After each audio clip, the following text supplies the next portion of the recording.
The experimenting that he was doing, he even actually did some experimenting with backwards music that would come in handy later. Yeah, but did whatever he wanted. Welcome to 1961. Beatles 60 is an independent, unofficial study group. We're not experts. We're like diligent students. We follow their experiences in real time. Well, I'm going down the blues machine. From way, but you know what I mean.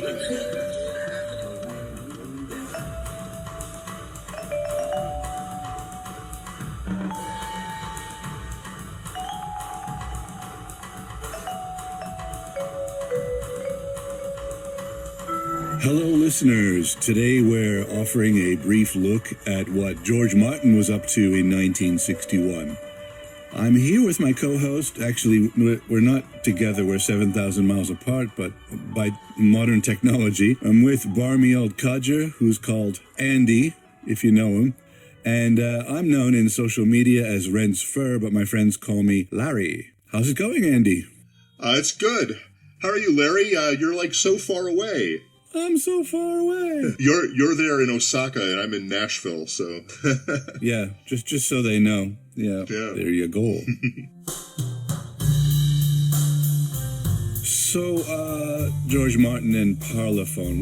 We tend to think of Parlophone as the real Beatles label for their canonical releases, and Capital as just one among many international labels carrying EMI's releases locally.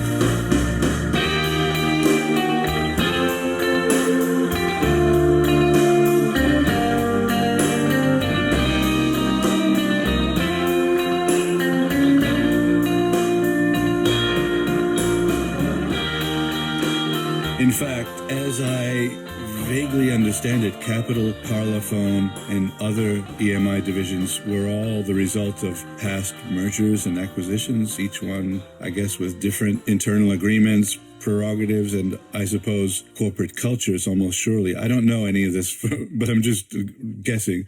Capital, Columbia, Parlophone, and other labels were under the EMI umbrella as very separate divisions long before the Beatles signed with them. As the young head of Parlophone, I heard from you and from some reading somewhere that Martin was very conscious of what other divisions were up to, both domestically in the UK and especially in Los Angeles. You've been digging into the topic lately. I know that this will be on your blog eventually. Could you share briefly some of what you found out about the transatlantic relationship between divisions, especially George Martin's perspective on it all? Divisions were like frenemies, supposedly colleagues, but sometimes uncooperative and competitive, going back how far, the 1950s? Yeah, EMI bought Capital in the U.S. in 1955 to try to promote British music more. But one of the big reasons was manufacturing, because there were manufacturing plants in the U.S. that Capital had. Now, a lot of the people at Capital were upset, which happens all the time when one company buys another company. This other company is actually in a different country. They thought that UK music wouldn't sell. To an extent, they were right. Now, they caused some of it themselves, but they were right in the sense that UK artists really didn't succeed in the US. Even Cliff Richard, who had 39 top 10 hits in the UK in the 50s and 60s, well, he reached number 30 once in the US during that time. It's hard to explain, isn't it? Because British artists, of course, after the Beatles, did really well. Yeah, but part of it was, I think, their own fault because, part of the agreement when EMI bought Capital was that Capital retained the first turn-down option on UK records, and they used it pretty much constantly. In 1958, for example, Capital only released 16 out of 500 EMI singles in the UK. By 1962, that number was down to 8. Dave Dexter, who was Capital's Director of International Repertoire, said that he was told by the Capitol sales team that he, even only releasing 16 or down to 8 singles, was releasing, quote, too many damned British dogs. So it's really some kind of attitude there, though, huh? Yeah. I mean, you think it's warranted, or is it, what was it? It's hard for me to say if it being warranted, because it certainly doesn't seem now like it is now. I mean, it's kind of hard to put yourself in that situation of the time. But, they continued on with kind of being difficult to deal with, because when they did take something, they didn't promote it. One example of that is Parlophone's Beyond the Fringe album, Beyond the Fringe being the comedy group that included Peter Cook and Dudley Moore. And they didn't promote it at all in the U.S. There's a quote from George Martin in Kenneth Womack's book, Maximum Volume, which is a biography of George Martin. And George Martin said, "This is a serious indictment of Capitol's ability to promote albums of British artists. I would not recommend Capitol Records to any impresario who is thinking of launching a future British show in the States." So very clearly unhappy about this situation. The only positive, maybe, that came from it was that after being turned down, EMI then had the right to shop the songs or albums around to other U.S. labels. And so they ended up building relationships with United Artists, with Verve, and Vee-Jay, among others. That Cliff Richard number 30 song that I mentioned? Yeah. That song was Living Doll. Living Doll, pretty big hit in the UK, right? But it had fallen victim of the first turn-down option, and it ended up being released in the US by ABC Paramount. This habit of turning down British music, that was going to affect the Beatles quite a bit, but we're going to be talking more about that in the future. We shouldn't get too far ahead of ourselves here. Another part of the difference in the US and the UK was the equipment. George Martin actually made a trip to California in 1957, ended up seeing a recording session of Frank Sinatra. Actually, he was impressed by that. But one of his first impressions was that Capitol's recording equipment itself was incredible. And by comparison, EMI was in the dark ages. Martin recommended those upgrades to EMI, and they did accept that idea. They were kind of slow to get to it, but at least he had that going for him. I wonder if the attitude, if they just sort of underestimated American consumers of both comedy and music, because even public television was unsure how Monty Python would do at first, but then it really took off eventually, a decade later. Yeah, it was, in a sense, that's very similar to the Beatles in a sense, right? Monty Python in comedy, the Beatles in music, how suddenly in America, to this day, they're huge. I think maybe Capitol just was nearsighted or something. Yeah. What's the word I'm looking for? That's probably a good one. I guess so. Yeah.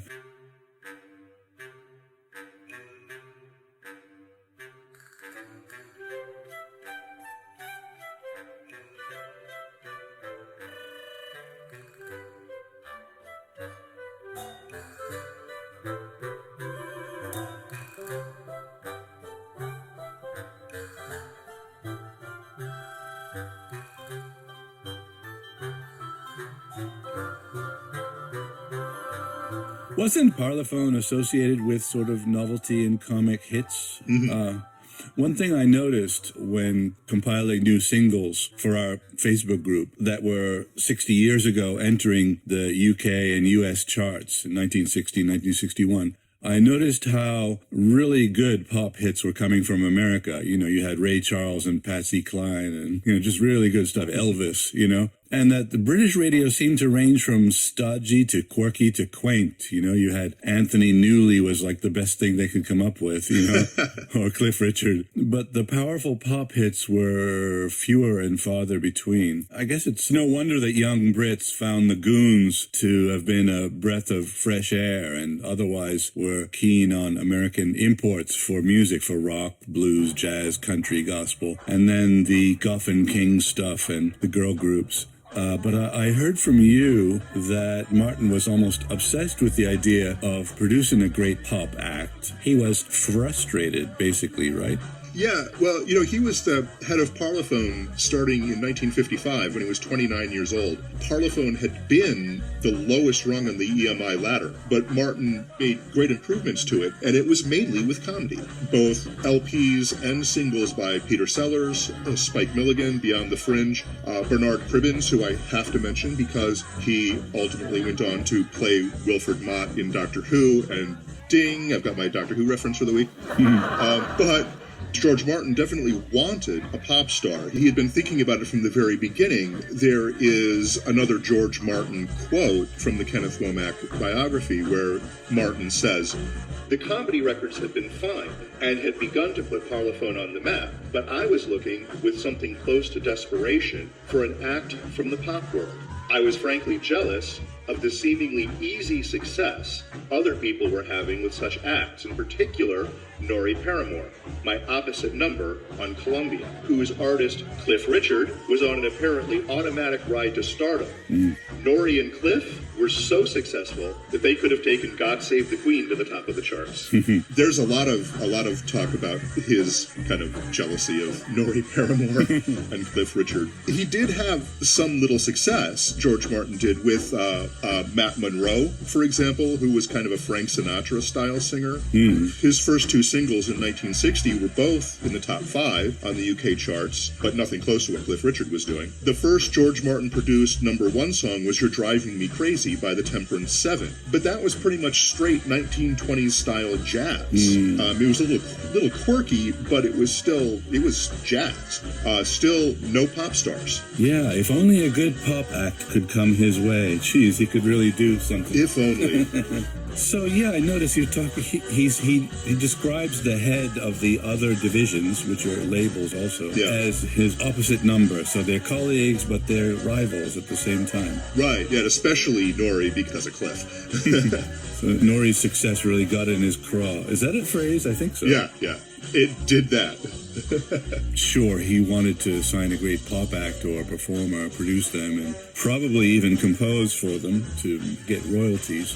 I'm guessing, is that right? Yeah, that was something else that he kind of picked up from Norrie Paramor. He actually almost at one point turned in Norrie Paramor for making too much money by using fake names to help write things. But George Martin started doing that too eventually because Parlophone, EMI, wouldn't pay royalties to the producers like the Americans did. And so that was also another bone of contention for George Martin the whole time, that, up to into the 60s.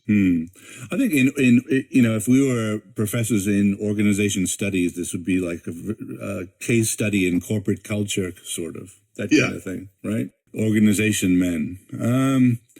So he wouldn't get that pop act, of course, until the Beatles were sort of dropped on him against his will in late 1962, but we're not there yet. Foreshadowing. Foreshadowing, we're not there yet. I'm looking at my crystal ball here.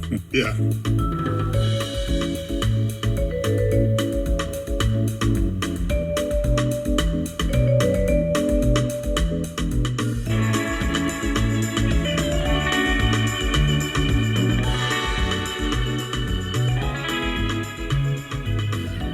Listeners might hear this and think that Martin lacked an outlet for his creativity. I haven't heard his bold experimental work. We all know that in the future he'd become associated with brilliant, fresh techniques in the studio. So where did his creative skills come from? How far back?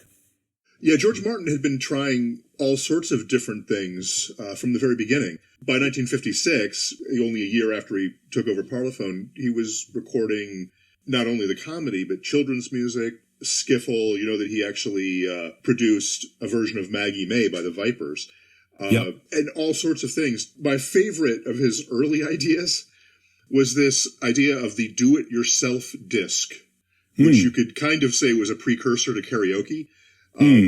He would take discs of current songs, and they'd be released without the vocals, packaged with a lyric sheet so that you could sing them yourself. So even outside of technical things, he was already full of ideas. He was just doing whatever he wanted. In fact, that his success, mainly with the comedy, gave him the ability really to do whatever he wanted at Parlophone, because EMI was so happy with how he was building up the label and how much money they were bringing in and all of that. So it was like kind of just, you go, do what you do. So he wasn't in like a really sorry state. He was just jealous of his colleagues, right? Yeah, right. I mean, he had a lot going for him in the sense that, yeah, he was successful. It wasn't like he was floundering, even if it wasn't what he wanted to be doing.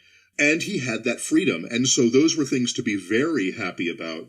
There was just that one little thing that stuck in his craw, right? Which was, I want the pop singer. One of my other kind of favorite stories about his experimentation with musique concrète, and I'm very bad with French pronunciation. So that was impressive, though.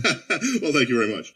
But he did a thing called Ray Cathode, was how it was released. But basically, he took a recording of an electronic time signal that was developed by the BBC Radiophonic Workshop. Concrete music is basically using non-musical recorded sounds and turning them into music. That's a fair description, probably, right?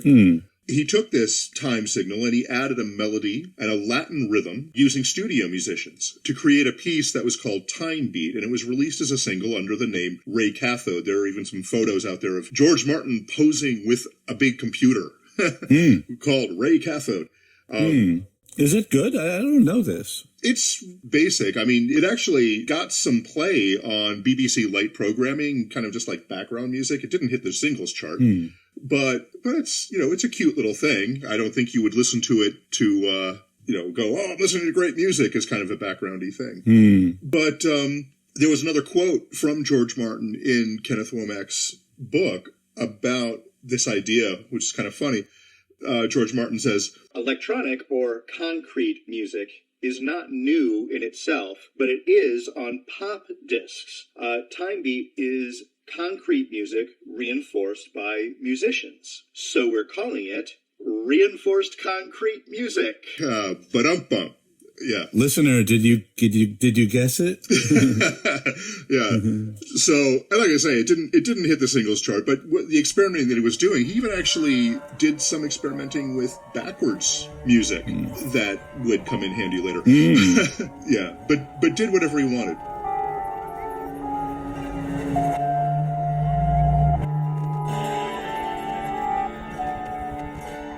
Speaking of this, so we've been avoiding jumping into the future because in the Beatles 60 project, both your blog and Facebook and Twitter pages and Twitter account, whatever, and our Facebook group, collectively, we're all sort of staying on the day, 60 years ago every day, and it's a new anniversary every day, and we go into the past of the past, but we don't jump into the future, the future past.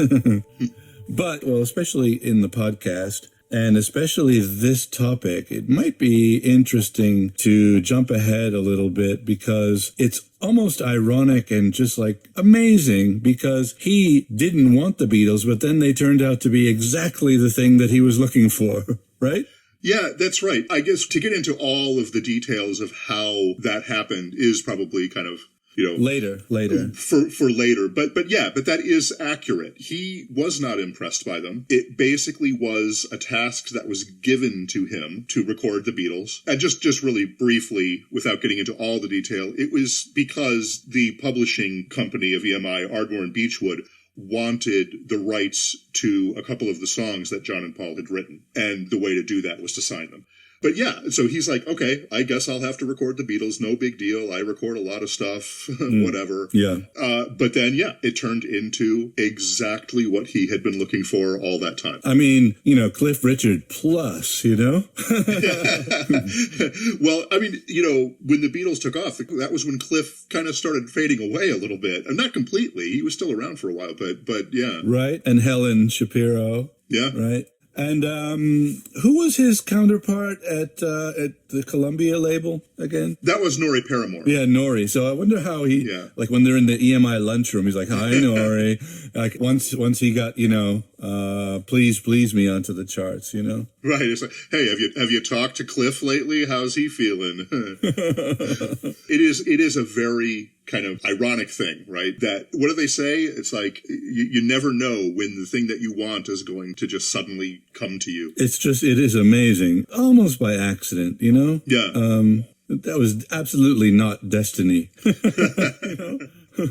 Well, and you could go back, and how much of the Beatles story is just like, wow, this person did this person did this. This is what we were talking about last week. It's like, it just works out. Yeah. Yeah. I mean, in the end, the story is the story. Yes. If something else had happened, if there was a different person involved in doing something, the story would have changed to whatever degree that it changed, but it would still be the story. Yeah, we're all of us are backward-looking prophets. Yeah. Der Historiker ist ein rückwärts gekehrter Prophet.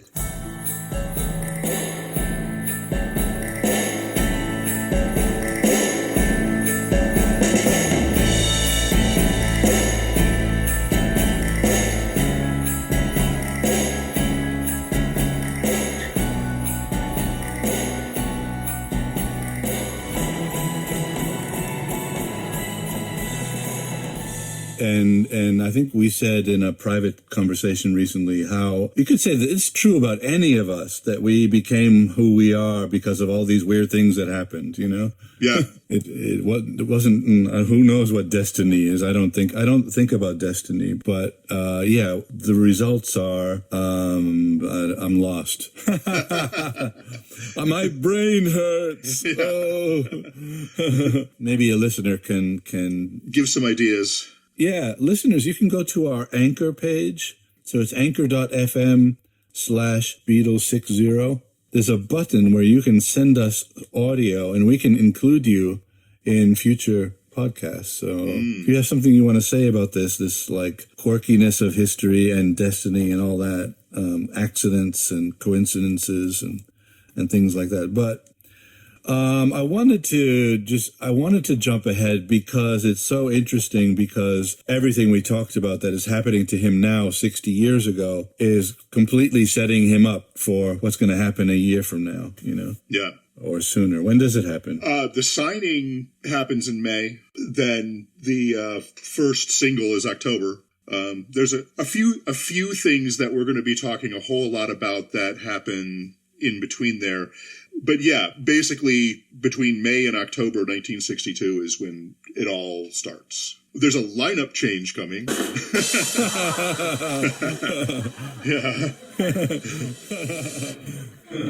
Well, that's all for this week. Please check the show notes for links to Andy's blog, barmybeatleblog.com, and Barmy Old Codger on Facebook and Twitter. And the Facebook group that I maintain with Grant Heaton called It Was 60 Years Ago Today. That's a 60. We don't spell out the word 60 in that case. Mm-hmm. And we'll also include a link in the sources mentioned in this episode. We'll include those in the show notes, so have a look at our show notes. And finally, if you Google us, remember to put Beatles 60 with no space in quotation marks. Beatles 60, not Beatles space 60, right? Because if you put Beatles space 60, you get everything about the Beatles in the 1960s, yep. Which is everything in the world. Yeah. Have a nice holiday, Andy. Yeah, take care.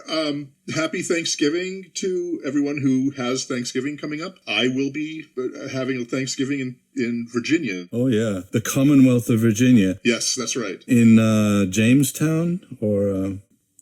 No, I'm sorry. I'll be in Charlottesville, but yeah. Charlottesville. Yeah. Not with tiki torches or anything. No, right? No, not at all. Uh-huh. What are you thankful for?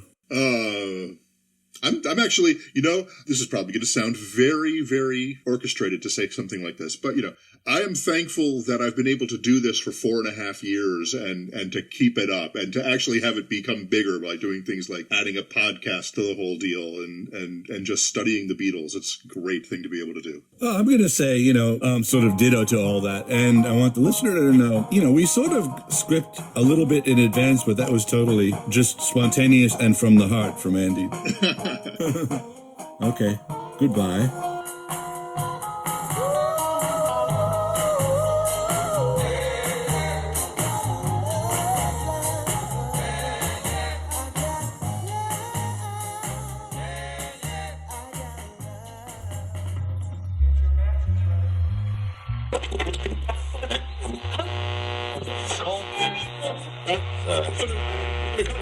Thank you.